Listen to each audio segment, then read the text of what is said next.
Puff the magic dragon lived by the sea and frolicked in the autumn mist in a land called Honolulu.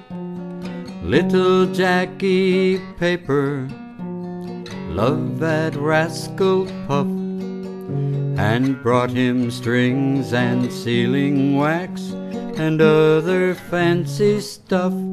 Oh, Puff the magic dragon lived by the sea and frolicked in the autumn mist in a land called Honolulu.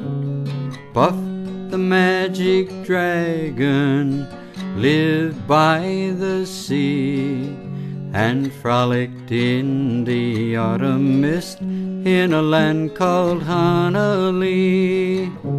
Together they would travel on a boat with billowed sail.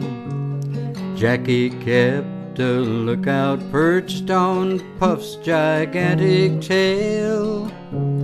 Noble kings and princes would bow whene'er they came.